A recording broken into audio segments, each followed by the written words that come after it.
জানুয়ারি মাসের শেষ সপ্তাহের বৈঠকের দিকে তাকিয়ে ক্রিকেট দুনিয়া।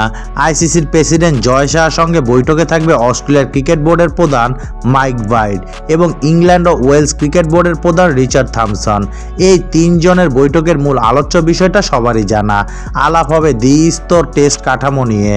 নতুন এই কাঠামোতে প্রথম ভাগে থাকবে ক্রিকেটের তিন মোরাল দেশ ভারত, অস্ট্রেলিয়া এবং ইংল্যান্ড।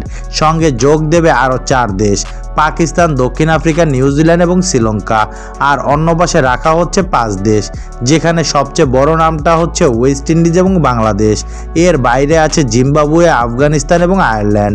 এমন এক কাঠামোতে প্রথম বিভাগে থাকা দলগুলো পাবে বড় রকমের বাণিজ্যিক সুবিধা। বিপরীতে দ্বিতীয় স্তরে থাকা দলগুলোর সামনে কমে আসবে টেস্টে ভালো করার সুযোগ, কমে যাবে ম্যাচের সংখ্যা। পুরো বিষয়টিকে এক শব্দে হতাশাজনক বলেছে বাংলাদেশ টেস্ট দলের নিয়মিত মুখ মমিনুল হক। ক্রিকবাজকে দেয়া এক সাক্ষাৎকারে পুরো বিষয়টি নিয়ে অসন্তোষ প্রকাশ করেছে বাংলাদেশ টেস্ট দলের সাবেক অধিনায়ক মমিনুল হক।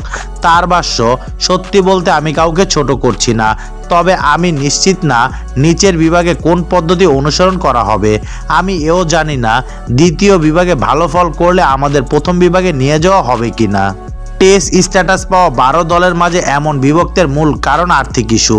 সম্প্রতি সময়ে কেবল ভারত, অস্ট্রেলিয়া এবং ইংল্যান্ড নিজেদের মাটিতে টেস্ট আয়োজন করে লাভের মুখ দেখেছে, সেটারই সুযোগ নিতে চাইছে তারা।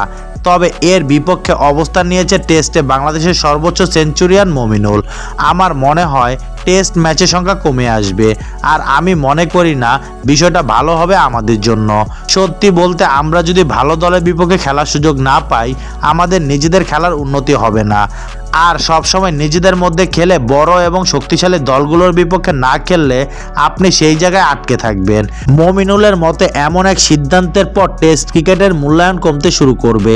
টেস্ট ম্যাচের সংখ্যা যখন কমে আসবে, তখন টেস্ট ম্যাচের প্রতি মূল্যায়নটাও কমতে শুরু করবে।